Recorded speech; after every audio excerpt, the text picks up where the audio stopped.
जैसे कि हम जानते हैं, हमारी मन की स्थिति, जैसे मन की स्थिति बदल जाती है वैसे ही मानसिकता बदल जाती है। मानसिकता बदलती है तो दृष्टिकोण बदल जाता है। दृष्टिकोण बदल जाता है तो फिर हमारी दृष्टि में हमारी व्यवस्था ही बदल जाती है, क्योंकि सभी लोग अपने जीवन को व्यवस्थित करने में जुटे हुए हैं। हर एक मनुष्य, जिसे समझदार कहा जाता है, जिसे शिक्षित कहा जाता है, वो अपने जीवन को व्यवस्थित करने के लिए दिन रात मेहनत करता है, कष्ट करता है, प्रयत्नशील रहता है। और ऐसा क्यों न हो, क्योंकि मनुष्य बुद्धिमान जो ठहरा। तो सब कुछ डिपेंड कर रहा है आपकी मन की स्थिति पर। मन की स्थिति, फिर स्वाभाविक बात है, मन की स्थिति या तो अच्छी रहेगी या तो बिगड़ जाएगी। जिनकी मनस्थिति बिगड़ गई वे अपने पास भौतिक चीजों का या फिर लोगों का जमावड़ा होने के बावजूद परेशान रहते हैं। चाहे आपके पास पैसा हो, धन हो, संपत्ति हो, परिजन हो, आपके दोस्त हो, आपके रिश्तेदार हो, सब कुछ है आपके पास, लेकिन मन की स्थिति बिगड़ी हुई है तो फिर आप परेशान हो। मन की स्थिति सुधारने के लिए आपको दूसरा कोई भी मदद नहीं कर सकता। आप स्वयं को ही केवल उस स्थिति से बाहर ला सकते हो। अकेले आप आपकी मन की स्थिति को बाहर लाने के लिए समर्थ भी है, सक्षम भी है।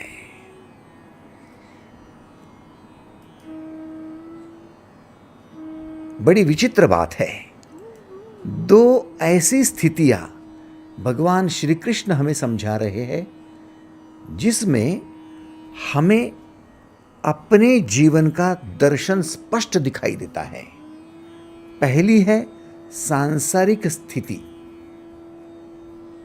हमारे मन की सांसारिक स्थिति, और दूसरी है ब्राह्मी स्थिति, हमारे मन की ब्राह्मी स्थिति। सांसारिक स्थिति क्या है? मन की ऐसी अवस्था जिसमें आसक्ति है, ममता है, अभिमान है, वो ठहरी आपकी सांसारिक स्थिति। आपका मन आसक्ति से, मोह से, अभिमान से लुप्त है, भरा हुआ है, व्याप्त है। यह सांसारिक स्थिति है। भाई ऐसा क्यों है? क्योंकि हमारा संसार में संबंध कई सारी वस्तुओं से, व्यक्तियों से, वातावरण से, परिस्थितियों से हमेशा माने प्रतिक्षण होते रहता है, आते रहता है संबंध। तो स्वाभाविक बात है, इसके लिए दृष्टि चाहिए, स्थूल दृष्टि। आपको यदि आपके पास पड़ोस में चीजें हैं देखना है तो स्थूल दृष्टि से देखो। आपके पास लोग हैं, स्थूल दृष्टि से देखो। उनकी बातें सुनना है, स्थूल कानों से सुनो।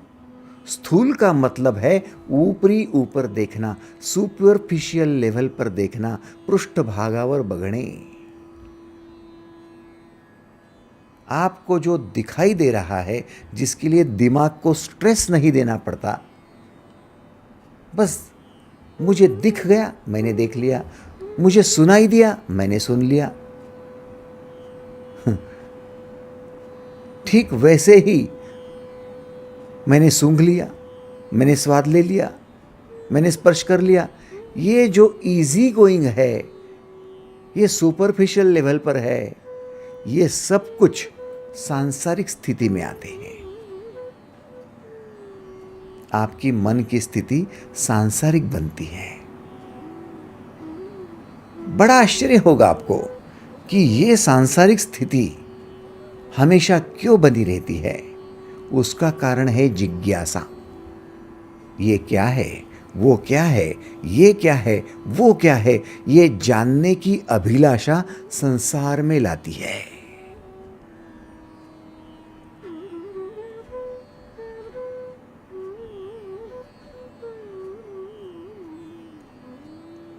थोड़ा सा अंधेरा आप आपके कमरे में कर दो। आप अपनी आंखें छोटी सी कर लेंगे और ढूंढने लगेंगे ये क्या है। अरे अरे ये तो टेबल है, अरे अरे ये तो कुर्सी है, अरे ये तो पेन है, ये है, वो है। जैसे ही अंधेरा बढ़ने लगता है वैसे आप और ज़्यादा चौकन्ने हो जाते हो।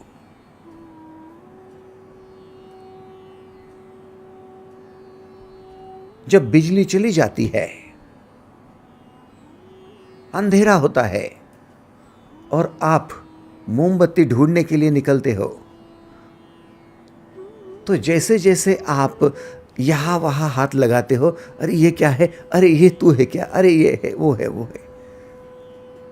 आपकी जिज्ञासा है मोमबत्ती कहाँ है ढूंढने की। ये क्या है, वो क्या है, वो क्या है, वो क्या है। एग्रीड और नॉट। आपके जीवन में ये क्या है, वो क्या है, वो क्या है, ये ढूंढने की जिज्ञासा स्थूल दृष्टि से आपके जीवन में ये क्या है, वो क्या है, what is it, what is this, what is this, ये ढूंढने की अभिलाषा आपकी सांसारिक स्थिति, मन की स्थिति से। तो भाई ब्राह्मी स्थिति क्या है? ब्राह्मी स्थिति क्या है की जगह क्यों है। व्हाट की जगह वाई।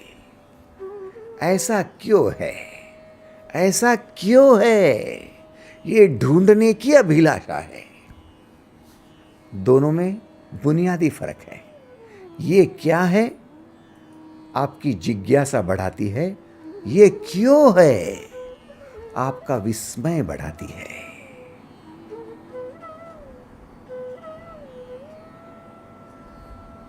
ऐसा है लेकिन क्यों है।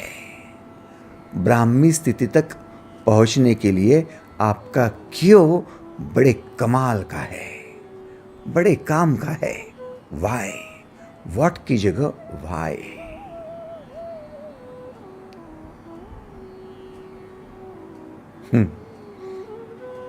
भगवत गीता के चौथे अध्याय के 24वें श्लोक में आपको एंट्री करनी पड़ेगी। ब्रह्मार्पणम ब्रह्म हवि ब्रह्माग्नौ ब्रह्मणाहुतम ब्रह्मेव तेन गंतव्यम ब्रह्म कर्म समाधिना। जब आपको ऐसी दृष्टि प्राप्त हो जाती है, जिस दृष्टि में आपको हर चीज ब्रह्म लगने लगती है, तब आपका भाव बदल जाता है। आप ब्रह्म भाव में आ जाते हैं। ब्रह्म भाव।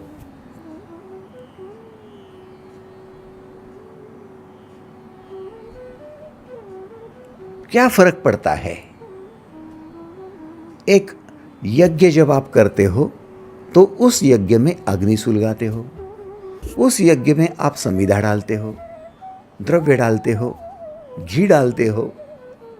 उस यज्ञ में आप जिस प्रकार की सभी कर्मों को करते हैं उसका संदर्भ लेकर यह श्लोक बताया जा रहा है कि ऐसा यज्ञ, जिस यज्ञ में अर्पण करना भी ब्रह्म है,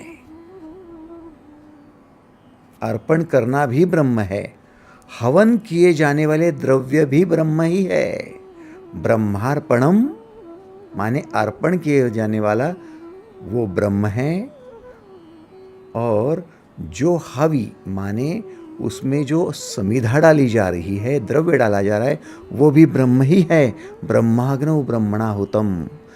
जो करता है, जो उसमें आहुति डाल रहा वो भी ब्रह्म है, जो अग्नि सुलग गई है वो भी ब्रह्म ही है, और आहुति देने की क्रिया भी ब्रह्म ही है।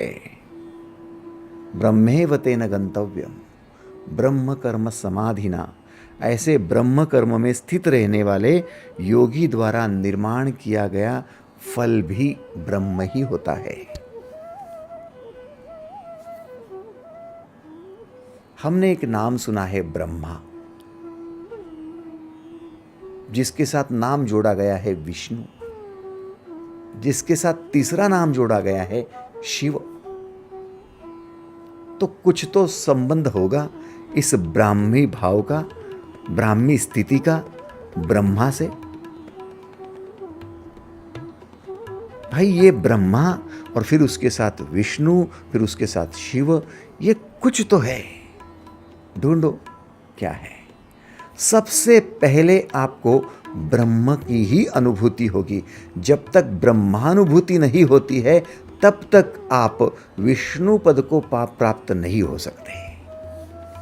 आपको यदि देव दर्शन करना है, ईश्वर दर्शन करना है, प्रभु दर्शन करना है, तो पहले धर्म के रास्ते पर चलो भाई। धर्म क्या है? आपके ऐसे कर्म जो आपको ईश्वर का दर्शन करा दे रहे। धर्म क्या है? जो कर्म आपको ईश्वर का दर्शन करा देवे, माने शांति, प्रगति, विकास के साथ साथ आगे चलते चलते आपका ऐश्वर्य प्रकट होता जाए। पहले ब्रह्मा, बाद में विष्णु, फिर शिव। तो भाई ब्रह्मा का यदि दर्शन करना है तो फिर ब्राह्मी स्थिति में आ जाओ। ब्राह्मी स्थिति में आना है तो ब्रह्म भाव में आ जाओ। ब्रह्म भाव में आना है तो फिर आप व्हाट की जगह वाई का इस्तेमाल करना शुरू कर दो।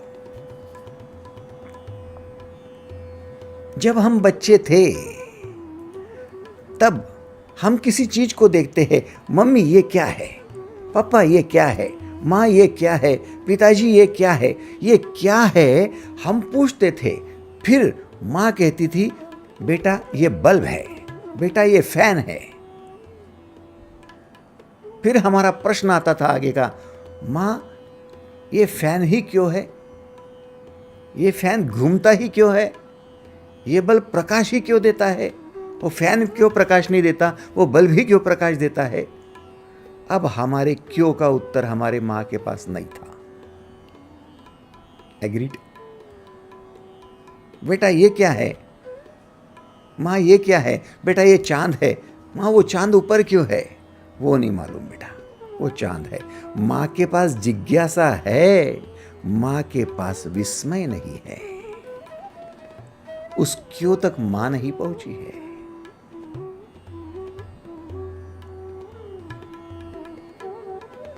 हम जब तक बच्चे थे तब तक हमारा विस्मय जागृत था, और विस्मय जागृत था तब तक हम ब्राह्मी भाव में जाने को तैयार थे, ब्राह्मी स्थिति में थे। इसलिए बच्चों को भगवान का रूप कहा गया।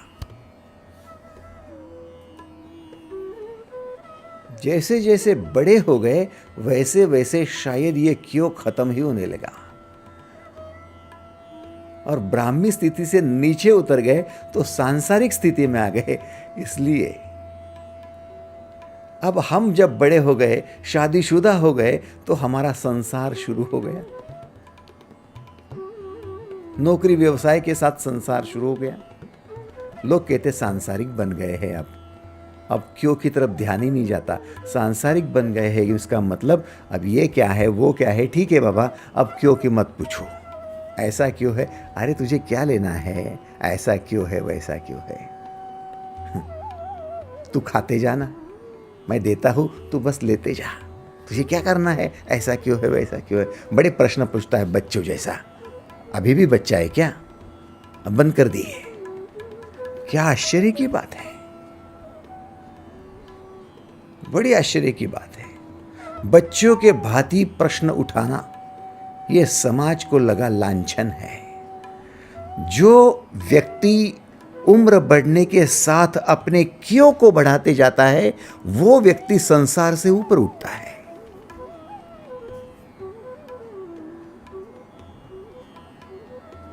वाई को बढ़ाते जाता है। और जो व्यक्ति अपना वाई छोड़कर व्हाट में चला आता है वो संसार में बिल्कुल अटक जाता है, संसार में परेशान रहता है।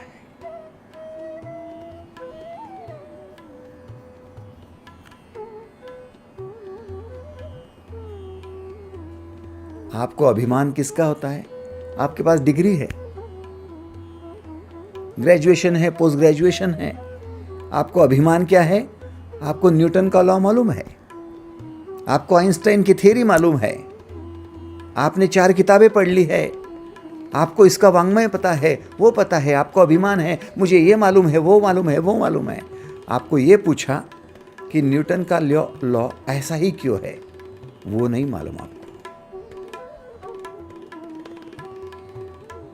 आइंस्टाइन का रिलेटिविटी कंसेप्ट आपको भले मालूम होगा, लेकिन ऐसा क्यों है वो नहीं मालूम आपको। उस क्यों तक वो पहुंचे थे, आप नहीं पहुंचे।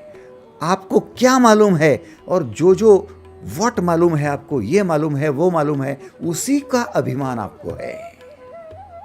आपका अभिमान आपको जो पता है उसके बारे में है। भगवद गीता के 4 अध्याय के 23वें श्लोक में ढूंढो। गत संगस्य मुक्तस्य ज्ञानावस्थित चेतसः यज्ञयाचरतः कर्म समग्रम प्रविलीयते।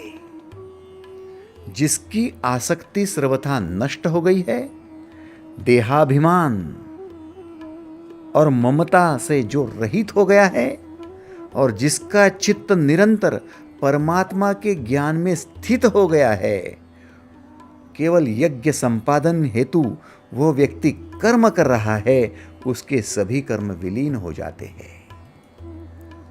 भाई साहब, आपका अभिमान जब तक सांसारिक हो तब तक बना ही रहेगा।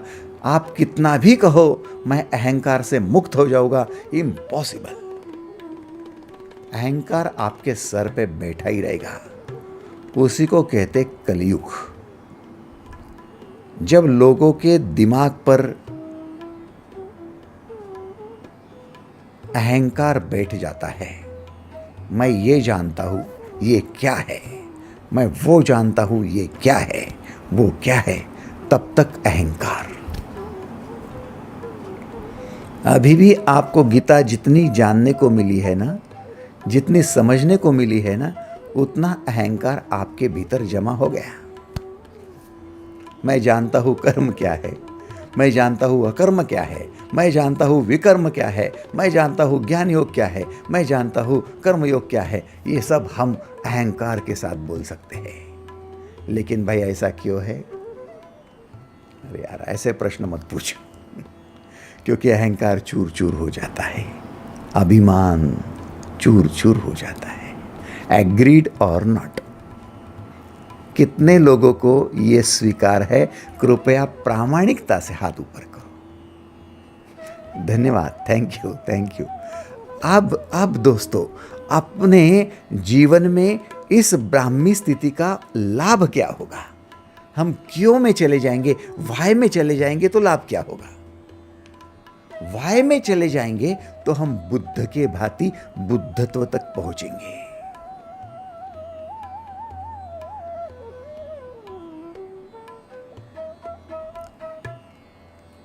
हम जैसा माने आप और मेरे जैसा एक सर्वसाधारण युवा था जिसका नाम था सिद्धार्थ।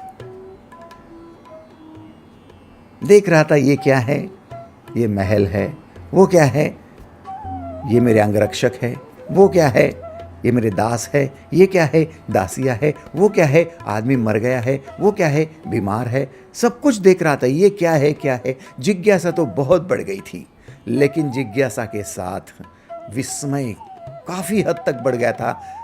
आदमी मर रहा है तो क्यों मर रहा है, बीमार है तो क्यों है, ये दास है तो दास ही क्यों है, मैं उसका मालिक हूं तो मालिक ही क्यों है, वो क्यों उसको सता रहा था।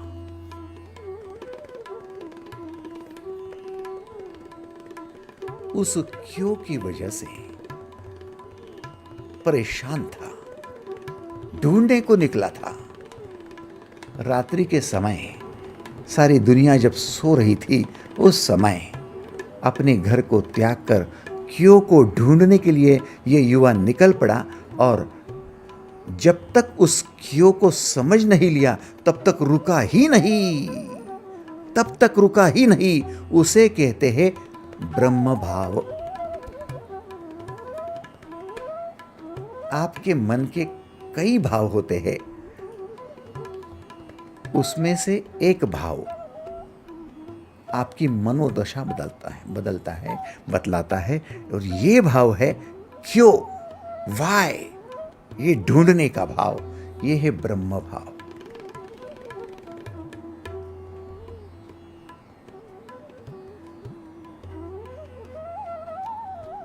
आपका पति शराब पीता है, क्यों पीता है, कभी ढूंढा? आपकी पत्नी चिड़चिड़ करती है, क्यों करती है, कभी ढूंढा? आपका बच्चा बार बार बीमार गिरता है, क्यों गिरता है, कभी ढूंढा?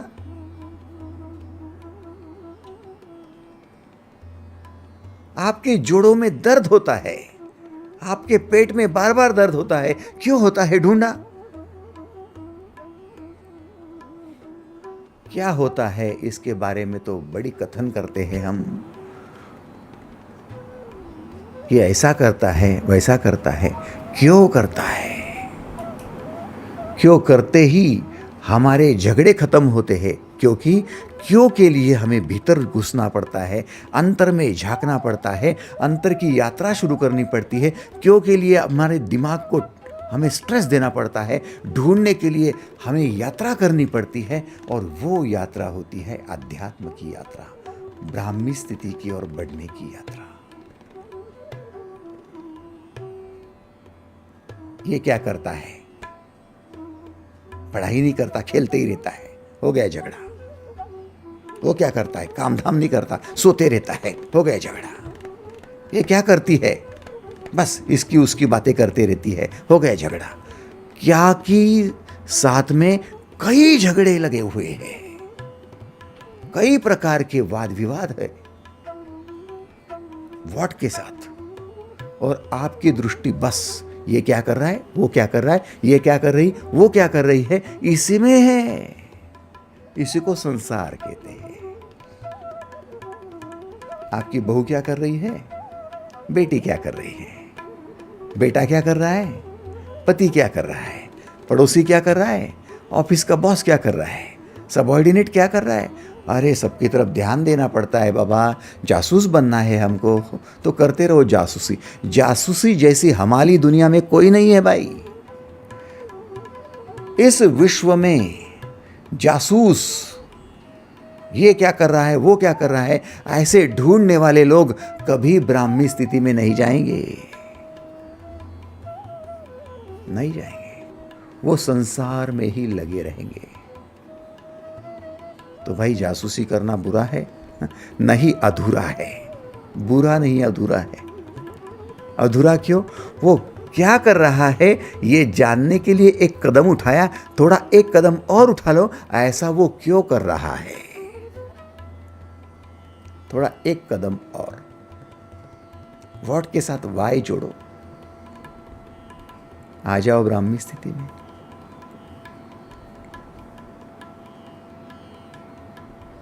भाई ऐसी व्यवस्था है क्या? हाँ है, इसलिए तो न्यूटन ने ग्रेविटेशनल लॉ ढूंढकर निकाला, इसीलिए तो आइंस्टाइन ने एनर्जी का सूत्र ढूंढ के निकाला।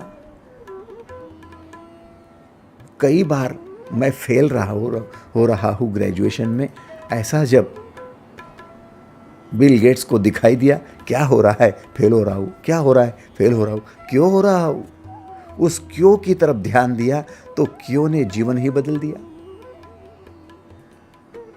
माइक्रोसॉफ्ट हाथ में आ गया, बिजनेस होने लगा। अब मार्केट में ये देना है तो फिर लोगों की मेंटेलिटी ये है, वो है, अरे ऐसी क्यों है, ढूंढ कर निकाला तो बिजनेस मिल गया भाई।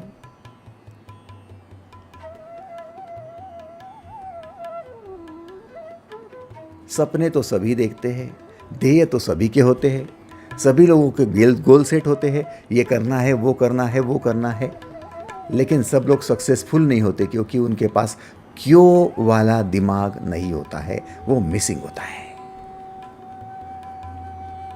बिजनेस करने जाओ या वैवाहिक जीवन जीने जाओ, अपने खुद के बारे में वैयक्तिक जीवन जीने जाओ या फिर सोशल जीवन जीने जाओ, आपको एक बात आपके ऊंचाई तक पहुंचा देगी, वो है क्यों। ऐसा क्यों है, व्हाई।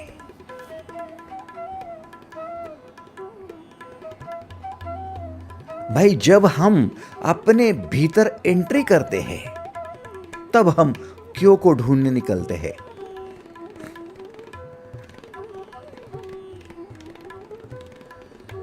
कैसे? ये जो आपको दिखाई दे रहा है ना, आपका स्थूल शरीर, जो आपकी आंखें हैं वो देखती है आपके शरीर को, उस आकृति को, आपके परिजनों की आकृतियों को, आपके पास जो वस्तुएं पड़ी है ना, उन आकृतियों को देखते हैं। उसे कहते हैं स्थूल शरीर, जिसका संबंध अन्य चीजों से आता है, आंखों से, कानों से, मुख से, जीवा से या स्पर्श से, वगैरह वगैरह। उसके भीतर आपकी एक और मन की अवस्था होती है, उसे कहते हैं भाव शरीर, उसे कहते ईथरिक बॉडी। फिजिकल बॉडी के भीतर ईथरिक बॉडी। ईथरिक बॉडी क्या है? आपकी दृष्टि को थोड़ा सूक्ष्म बना देना। माने आप जो चीजें देख रहे हो, आप जो व्यक्ति देख रहे हो, उनके केवल शरीर को न देखते हुए उनके भीतर जो भाव छुपे हैं उनको भी देखो। जैसे कि लक्ष्मण जी शबरी के झूठे बेर देख रहे हैं और भगवान राम उस झूठे बेर के साथ शबरी के भाव देख रहे हैं। लक्ष्मण जी राम जी से कहते, अरे देखते नहीं क्या, वो विलन है, वनवासी है और झूठे बेर दे रही है, और आप खा रहे हो। लक्ष्मण को केवल क्या दे रही है और क्या खा रहे हो इतना ही दिख रहा है, वो जिज्ञासा से भर गया है। लेकिन राम जी एक कदम आगे है, वो क्यों दे रही है? क्योंकि उसका भाव भक्ति से भरा है, भक्ति भाव है। एक कदम आगे। क्यों ने राम जी को संसार से ऊपर उठा लिया? थोड़ा समझने की कोशिश करो अभी। ब्रह्मार्पणम ब्रह्महवि ब्रह्माग्नौ ब्रह्मणाहुतम ब्रह्मेव तेन गंतव्यम ब्रह्म कर्म समाधिना। जिसमें कर्ता से लेकर जो कर्म हो रहा है वो सब ब्रह्म हो गया है।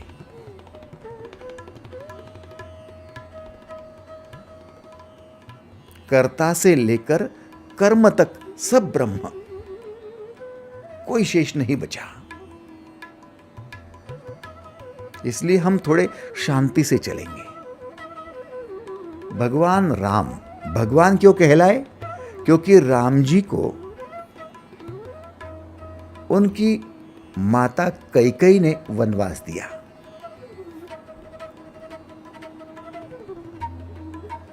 भरत को राज्य मिले और अयोध्या मिले और राम जी को 14 साल का वनवास मिले। ये उसकी शर्त थी। अब हंसते हंसते राम जी वनवास जा रहे हैं, लेकिन भरत जो उनका भाई है और कैकेयी का सगा बेटा है, भरत को जब पता चला कि मां ने ऐसा प्रण कर लिया है और हट कर लिया है, तो भरत मां को मारने के लिए दौड़ा। जिज्ञासा से भरा हुआ भरत, क्या हो रहा है?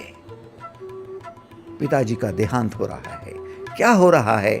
राम जी को वनवास जाना पड़ रहा है। क्या हो रहा है? मेरे भाई लक्ष्मण और मां सीता को भी जाना पड़ रहा है। क्या हो रहा है? अयोध्या में सब लोग रो रहे। क्या की तरफ सबकी दृष्टि है, भरत की भी दृष्टि है, लेकिन राम जी की दृष्टि क्यों की ओर है कि ये कैकेयी मां मुझे क्यों भेजना चाह रही है।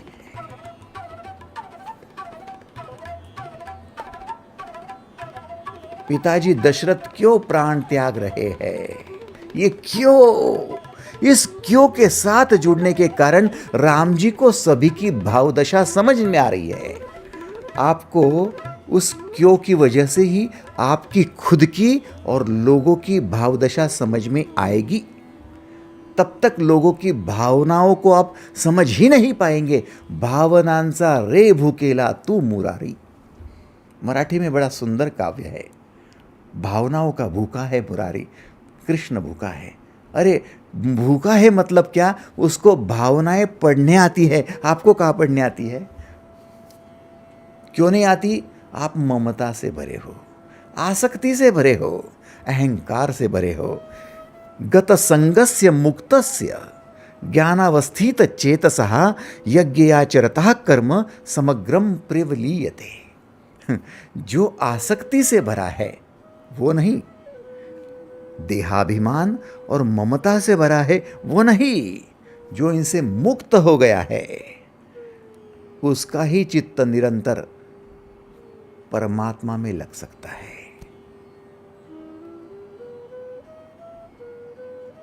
भगवद गीता के चौथे अध्याय के 23वें श्लोक का ये गहन अर्थ है। हमारी ममता कब? जब तक हम व्हाट के साथ जुड़े हैं, जिज्ञासा से। ये क्या है? ये मेरा बेटा है। वो क्या है? अरे वो पड़ोसी का बेटा है।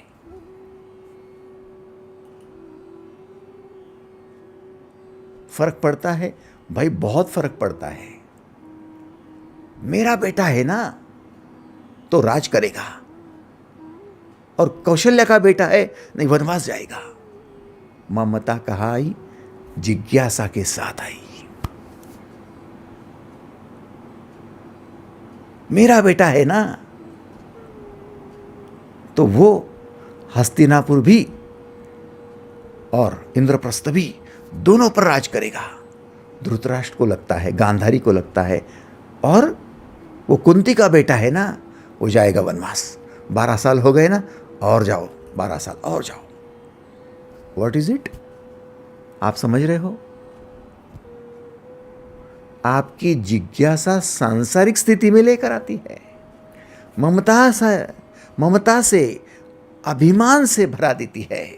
आपका अभिमान ये मालूम है, वो मालूम है, वो मालूम है। बड़े अभिमानी हो गए।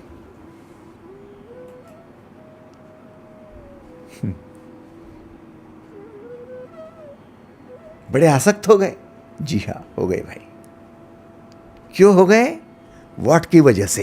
ये व्हाट आपको परेशान कर रहा है। बोले संसार करना कि नहीं करना? करो ना, खुशी से करो भाई, बड़ी खुशी से करो, लेकिन आधे अधूरे मत करो। इसलिए जो लोग ईश्वर का साक्षात्कार करने के लिए जन्मे हैं और बिना ईश्वर के साक्षात्कार के ही मर जाते हैं, उनको कहते हैं अकाल मृत्यु हो गई। क्यों? क्योंकि संसार तक पहुंचे, ब्रह्म तक नहीं पहुंचे।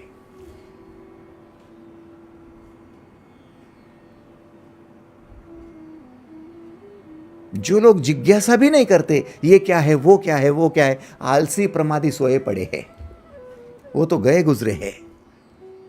उनसे अच्छे जिज्ञासु है। ये क्या है? ये गणित है, ये इतिहास है, ये भूगोल है, ये उसका ज्ञान है, ये इसका है, ये इसका है, ये उसका है। जानता है, जान लेता है ये क्या है, वो क्या है, वो क्या है। दिमाग को चलाता है, ग्रेजुएट हो जाता है, पोस्ट ग्रेजुएट हो जाता है। जब ट्रेनिंग के लिए आपको भेजा जाता है नौकरी में, तब आप सारी बातें समझ लेते हैं, आपकी स्किल बढ़ जाते हैं, उससे पैसा आता है, आपका परिवार चलता है, आपके पास मकान, दुकान, घोड़ा गाड़ी सब आ जाती है, सब चलता है। लेकिन अधूरा है, अभी कंप्लीशन पर नहीं आए। इसलिए आपने सोच लिया सब अच्छा हो गया, मकान हो गया, दुकान हो गया, बच्चों की शादी हो गई, बच्चे भी नौकरी पर लग गए, व्यवसाय करने लगे, नाते पोते हो गए, अब शांति से मर सकता हूं। अरे मूर्ख हो गया क्या? अभी तो इंटरवल हुआ है, अभी तो आधा ही कमाया है, ब्राह्मी स्थिति में पहुंचा ही कहा है। अभी ये सब कुछ तेरे जीवन में हुआ है, वो क्यों हुआ है, वहां तक पहुंचना है।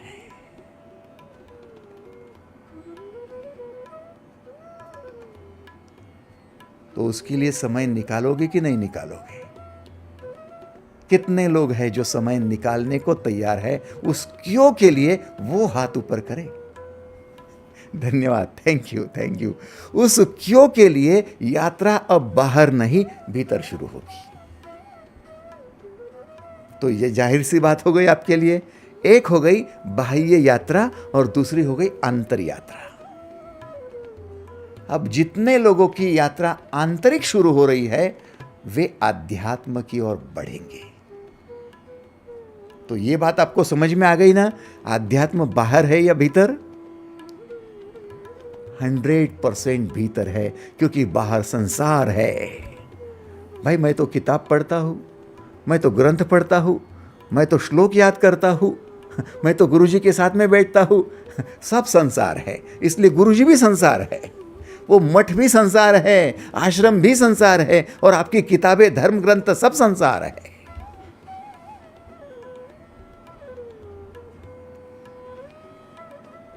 सब संसार है। तो अध्यात्म क्या है? अध्यात्म भीतर जाना है, और भीतर जाने के लिए आंखें बंद करने से शुरुआत हो रही है। इसलिए ध्यान, मेडिटेशन। कान बंद करने की जरूरत है, जीवा जो बोलती उसको बंद करने की जरूरत है, इसलिए मौन है। कुछ देर आंखें बंद है, ध्यान हो गया। कुछ देर मुख का बोलना बंद है, मौन हो गया। कुछ देर तक कानों का सुनना बंद है, कुछ देर तक स्पर्श करना बंद है। अध्यात्म की यात्रा शुरू हो गई है। जैसे जैसे आप भीतर जाते जाओगे तो भाई साहब आपको आपके भीतर ईथरिक बॉडी का स्पष्ट होना शुरू हो जाएगा। आपके भीतर के भाव समझ में आना शुरू हो जाएगा। लोगों के भाव भी आपको बाद में समझना शुरू हो जाएगा। लेकिन पहले खुद के ही भाव पता नहीं है, अपनी भावनाओं से ही आप जुड़े नहीं हो, वो ही आपको स्पष्ट पता नहीं है, तो बाहर लोगों के क्या समझेंगे। ईथरिक बॉडी भाई, कई प्रकार की भावनाएं उठती है। आंखें बंद कर लेता हूं तो फिर किसी की याद आती है, और कोई शत्रु होगा उसकी याद आ गई तो क्रोध भी आ जाता है। किसी ने मेरा बुरा किया होगा, उसने लूटा, डांटा, पीटा, काटा, उसने परेशान किया होगा, उसकी याद आते ही मुझे मुट्ठियां बंद होने लगती है। तो आपके भीतर का भाव पढ़ लो, क्या हो रहा है भीतर। कभी क्रोध आ रहा है, कभी द्वेष आ रहा है, कभी ईर्ष्या हो रही है। देखो देखो भीतर क्या हो रहा है। आपके भाव शरीर को स्पर्श करो, अपनी भावनाओं को जांचना शुरू कर दो।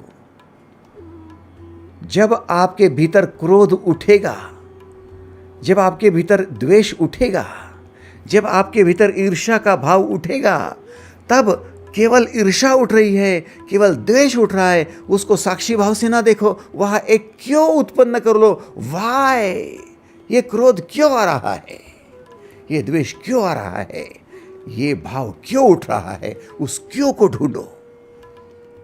आगे की यात्रा, आगे का मार्ग प्रशस्त हो जाएगा। हम कई बार ध्यान करने जाते हैं और भटक जाते हैं। हम लोगों को बताते, अरे ध्यान करने गए थे, क्या दिखाई दिया यार ध्यान में, क्या देखा? अरे मैंने विट्ठल को देखा साक्षात। क्या देखा यार तूने? मुझे कृष्ण दिखाई दिए उसमें।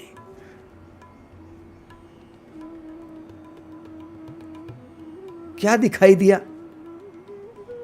मुझे बड़े बड़े वन दिखाई दिए उसमें। आपने भौतिक जगत में जो जो देखा है उसी को अंदर में देख रहे हो, और क्या कर रहे हो? वो रिफ्लेक्शन हो रहा है।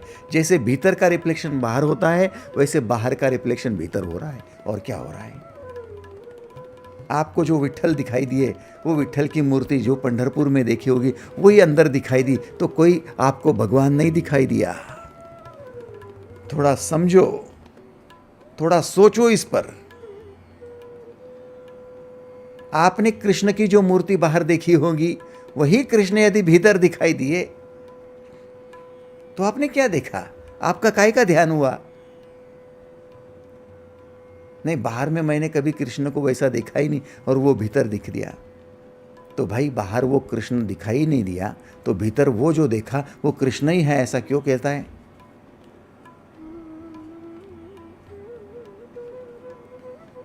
थोड़ा सोचो, थोड़ा शांत हो जाओ।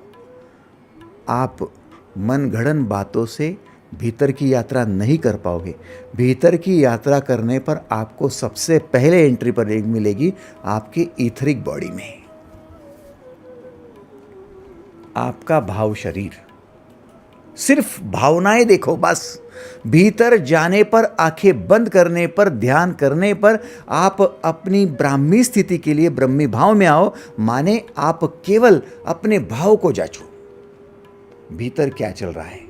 क्रोध आ रहा है, द्वेष हो रहा है, आनंद हो रहा है, प्रेम आ रहा है, विश्वास बढ़ रहा है, संशय बढ़ रहा है, क्या हो रहा है भीतर? बदले का भाव आ रहा है। उसको उसका ठिकाना दिखा दूं, उसकी जगह दिखा दूं।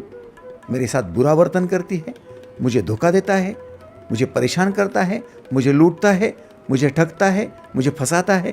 ये सारे विचारों के साथ में जो भाव उमड़ पड़ रहे हैं उनको देखो। ये पहला आपका दर्शन होगा, भाव दर्शन। सबसे पहला दर्शन भाव दर्शन।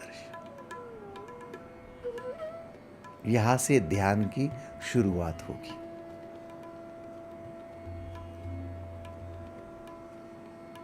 शबरी ने जब भगवान राम को बेर दिए तो भगवान जी ने एक क्षण के लिए आंखें बंद कर लिए। राम जी ने एक क्षण के लिए आंखें बंद कर लिए और अपने भीतर झांक कर देखा कि शबरी के बेर हाथ में लेने पर कौन सा भाव निर्माण हो रहा है। कहीं द्वेष तो नहीं हो रहा, कहीं क्रोध तो नहीं आ रहा है, कहीं अहंकार तो नहीं आ रहा है कि वो भिल्लन है और मैं इतना बड़ा राम हूं, मैं इतना बड़ा राजा हूं। नहीं आ रहा है, नहीं आ रहा है, प्रेम ही आ रहा है। फिर स्वीकार किए हैं। थोड़ा ध्यान दो। आप जिस भाव से भरे हो उस भाव के साथ में यदि अन्न ग्रहण करते हो तो वो आपका यज्ञ बन जाता है। ब्रह्मार्पणम ब्रह्म हवि ब्रह्माग्नौ ब्रह्मणाहुतम ब्रह्मेव तेन गंतव्यम ब्रह्म कर्म समाधिना। आप करता हो और आपके हाथों से कर्म हो रहे, दोनों ब्रह्म बनेंगे जब आप ब्रह्मी भाव में आकर भोजन करते हो।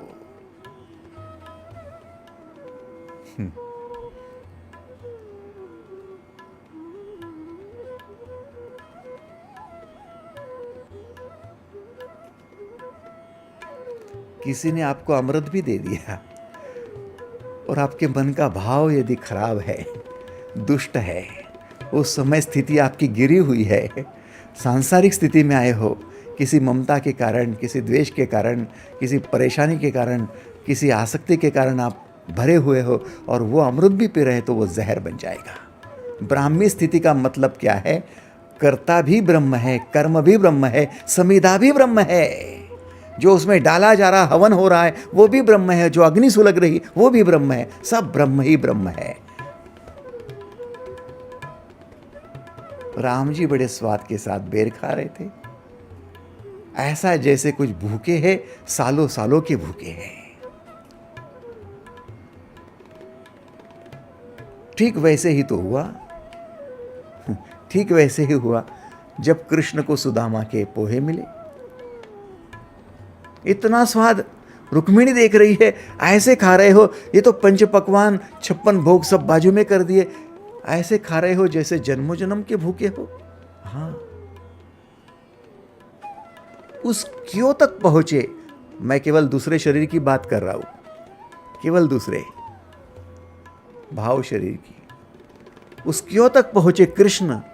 तो सुदामा के पोहे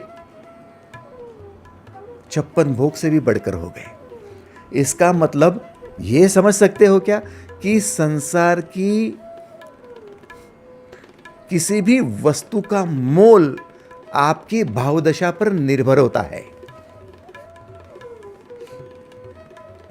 यदि भाव दशा उच्चतम हो तो हाथ में पत्थर भी दे दिया तो वो भी हीरा बन जाएगा, और यदि भाव दशा बिगड़ी हुई हो तो हीरा दे दिया वो भी पत्थर बन जाएगा। संसार की चीजों को, संसार की लोगों को आप सेकेंडरी जानो, वो उतने इंपॉर्टेंट नहीं है, आपकी भावदशा इंपॉर्टेंट है। पत्नी आपकी लक्ष्मी बन सकती है यदि आप भीतर से नारायण हो। भाव आपका नारायण का हो तो पत्नी लक्ष्मी बन जाएगी। यदि आप भीतर से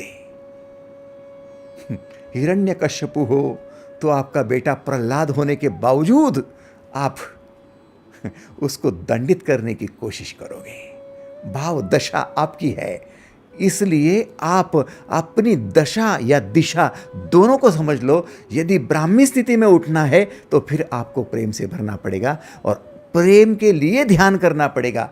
कभी किया है भाई प्रेम के लिए क्या ध्यान होता है क्या? मैंने तो पति पर खूब प्रेम कर लिया। नहीं, वो ममता है। पत्नी पर जो किया वो ममता है, आसक्ति है, सांसारिक स्थिति है। भाव दशा में पहुंचे ही कहा।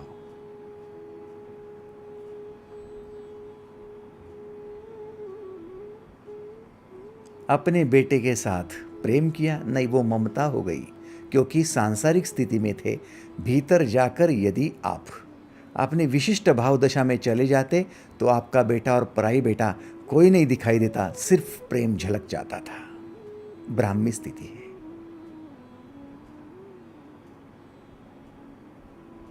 सोचो ना, कैकेयी यदि आंखें मूंद लेती और पूछ लेती खुद को कि ऐसा क्यों हो रहा है, मैं राम जी को वनवास क्यों भेजना चाहती हूं, मैं भरत को ही राजा क्यों बनाना चाहती हूं, उस क्यों के साथ में उसका दिमाग तेज हो जाता और गलती समझ में आती थी और राम जी के लिए वनवास का हट अपने आप छोड़ देती थी। हम अपना हट क्यों करते हैं? क्योंकि हम अपनी भाव दशा से अनभिज्ञ रहते हैं। हम ईथरिक बॉडी में प्रवेश नहीं करते। समय होता है हमारे पास। ध्यान क्यों है? आपको लगेगा मन की शांति के लिए ध्यान है। नहीं, मन की स्थिति को जांचकर ब्राह्मी स्थिति में पहुंचने के लिए ध्यान है। आपको लगता है मैं बड़ा उद्विग्न हो गया हूं, थोड़ी देर के लिए आंखें मूंदते और शांति के लिए ध्यान करता हूं। शांति नहीं मिलेगी, बाहर का संसार भीतर दिखाई देगा। कितने लोगों को स्वीकार है? कृपया हाथ ऊपर करके बता तो दे। एग्रीड? सोचो सोचो, बाहर का संसार भीतर ला लिया तो क्या किया? जितना भीतर स्वच्छता वो भी आपने अस्वच्छ कर लिया। किया क्या आपने? काश कि कैकेयी भीतर चली जाती और ढूंढ लेती कि मेरा भाव कौन सा है, ऐसे कौन से भाव से मैं राम को वनवास भेज रही हूँ और कौन से भाव से मैं भरत को राजा बनाना चाहती हूँ। मेरा भरत, आज तक मैंने मेरे बेटे को उतना प्यार नहीं दिया, लाड नहीं किया। राम को मैंने मेरे गोद में खिलाया, राम को इतना प्रेम दिया, मेरे हाथों से खिलाया, और मेरे मन में ये भाव उठा ही क्यों? ऐसा हुआ तो क्यों हुआ? उस क्यों की वजह से वो अलर्ट हो जाती थी, सावधान हो जाती थी और राम का वनवास रुक जाता था। आगे का सारा इतिहास, सारा रामायण रुक जाता था। भाई साहब, ब्रह्म के साथ सारा जीवन रुक जाएगा। ब्राह्मी स्थिति में चले जाओगे तो संसार नदारद हो जाएगा, संसार खत्म, बचेगा सिर्फ ब्रह्म। ब्रह्मार्पणम ब्रह्म हवि ब्रह्माग्नौ ब्रह्मणाहुतम ब्रह्मेव तेन गंतव्यम ब्रह्म कर्म समाधिना। सब खत्म, सिर्फ बचेगा ब्रह्म। बाप रे, मैं ब्रह्म हो सकता हूं? हाँ, मेरा कर्म भी ब्रह्म हो सकता है, मैं जो खाऊंगा पीऊंगा वो भी ब्रह्म हो सकता है, सिर्फ बचेगा ब्रह्मा। और जब ब्रह्मा की स्थिति में पहुंचेंगे तब ही केवल विष्णु की स्थिति में जा पाओगे। मैं उस स्थिति के बारे में अब नहीं बताऊंगा, अभी टाइम है, अभी देर है।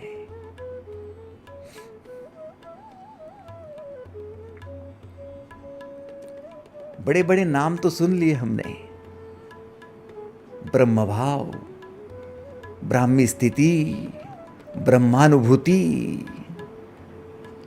ब्रह्मावस्था,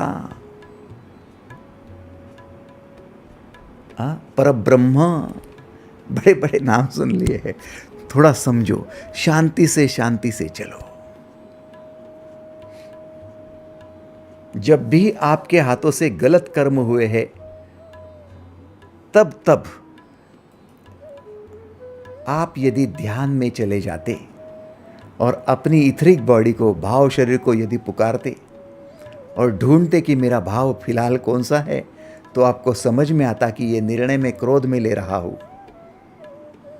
ये निर्णय मैं द्वेष के साथ ले रहा हूं, जो अपशब्द बोलने जा रहा हूं वो मेरे हाथों से गुनाह होने जा रहा है, क्योंकि मैं बदले की भावना से झुलस रहा हूं, अग्नि में जल रहा हूं। वो ब्रह्म की अग्नि नहीं, यज्ञ की अग्नि नहीं, वो क्रोध की अग्नि है, वो बदले की अग्नि है। मैं उसमें नहीं डालूंगा संविधा, उसमें और ज़्यादा मेरा निर्णय नहीं डालूंगा, मेरा विचार नहीं डालूंगा।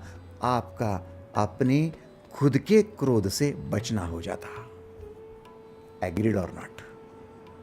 अग्नि सुलगती है, यज्ञ की सुलगती है या क्रोध की सुलगती है? देखो,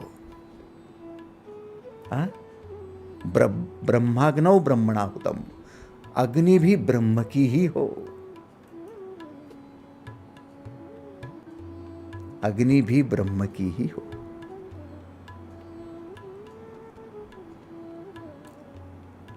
तो संसार में आने से पहले ब्रह्म को स्पर्श करो। आज के बाद जब कभी आप कुछ निर्णय लेने जाओ, तो निर्णय लेने से पहले 1-2 क्षण के लिए आंखें मूंद लेना और अपने भाव को ढूंढ लेना। कौन से भाव में आकर निर्णय ले रहे हो? प्रेम से है ना? ओके। विश्वास से है ना? ओके। आनंद में है ना? ओके। ये 3 ही भाव आपको ब्रह्म भाव से संबंधित है, बाकी सारे भाव आपको बेभाव बना देंगे।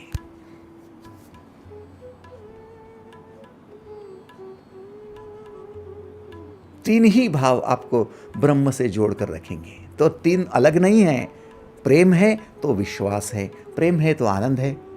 सिंपल बात है, प्रेम भाव।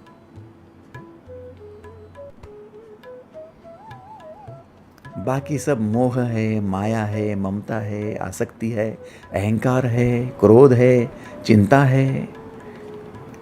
इन सभी भावों से भरकर यदि निर्णय लिए जाते हैं, कर्म किए जाते हैं, तो फिर आपसे ब्रह्म यज्ञ नहीं होगा।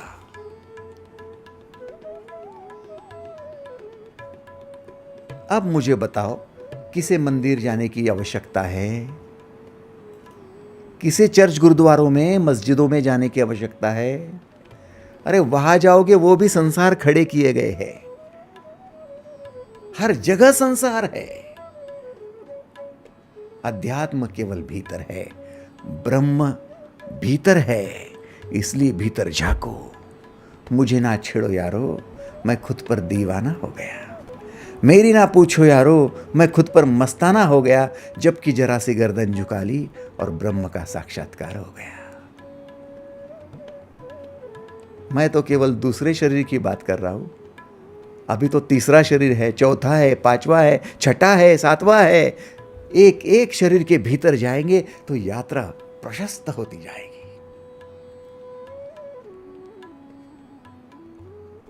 लेकिन आज यहां तक तो पहुंचे, एक कदम आगे, 1 स्टेप अहेड। क्या? स्थूल शरीर के भीतर भाव शरीर, फिजिकल बॉडी के भीतर ईथरिक बॉडी, फिर जाएंगे आगे हम एस्ट्रल बॉडी में, फिर जाएंगे मेंटल बॉडी में, फिर जाएंगे स्पिरिचुअल बॉडी में, फिर कॉस्मिक बॉडी में, फिर निर्वाण बॉडी में। ऐसे चलते हुए आपके अध्यात्म का मार्ग प्रशस्त हो जाएगा। ईश्वर की कृपा होगी मैंने पहले ही कहा था कि ये चौथा अध्याय बड़ा सूक्ष्म है। भगवान श्री ने खुद ने कहा था ये गुह्यतम है, बहुत गुह्यतम है, क्योंकि इसमें 3 बातें निहित है। एक ज्ञान है, दूसरा कर्म है, तीसरा संन्यास है। ज्ञान कर्म संन्यास योग है ये। अगले सेशन में हम उसके आगे उतरेंगे, एक कदम और आगे। लेकिन आज हम इतना तो जान लें कि जब भी हम जिज्ञासा से भरते हैं ये क्या है, वो क्या है, ये क्या बोल रहा है, वो क्या कर रहा है, तो एक क्षण के लिए आंखें मूंद लेना और वो क्यों कर रहा है वो देखना। कहीं वो क्रोध में तो नहीं है, अरे फिर उसको माफ कर दो। कहीं वो द्वेष से भरा नहीं है, अरे फिर माफ कर दो। वो जगह पर है ही नहीं, वो शांत है ही नहीं, तो उसे बात क्या करना। उसकी क्रोध की अग्नि भड़क गई है। क्या कर रहा है? क्रोध कर रहा है, वस्तुओं को फेंक रहा है। जिज्ञासा तो अच्छी है, आंखें मूंद ली और समझ में आया अरे वो क्रोध कर रहा है, तो उसकी क्रोध में अग्नि डालने की, उसको क्रोध की अग्नि में मैं द्रव्य क्यों डालूं भाई? और क्यों भड़काऊं उसे होने दे शांत, होने दे शांत। जब शांत हो जाएगा तो मैं अंदर देखूंगा अब उसके भीतर क्या है। उसके भीतर अब प्रेम का भाव है। अब मैं उसमें समीधा डालूंगा, अब मैं उसमें मेरे विचार डालूंगा, अब मैं उसमें मेरे निर्णय डालूंगा। अब वो भी शांत है, मैं भी शांत हूं, और दोनों का यज्ञ हो रहा है, ब्रह्म यज्ञ हो रहा है। ब्रह्मार्पणम ब्रह्म हवि, ब्रह्माग्नौ ब्रह्मणाहुतम, ब्रह्मेव तेन गंतव्यम, ब्रह्म कर्म समाधिना। कर्ता भी ब्रह्म, कर्म भी ब्रह्म, समिधा भी ब्रह्म है, द्रव्य भी ब्रह्म है, अग्नि भी ब्रह्म है, सब ब्रह्म ही ब्रह्म है।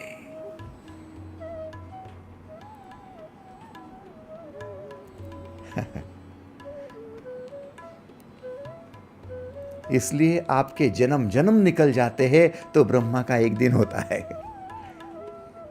कई युग बीत जाते हैं तो ब्रह्मा का एक दिन बढ़ता है। क्यों? क्योंकि ब्रह्मा को आसक्ति ही नहीं है, ममता ही नहीं है, द्वेष ही नहीं है, बदला ही लेना नहीं किसी का। वो ब्रह्म का भाव है। आज के लिए बस इतना ही। धन्यवाद।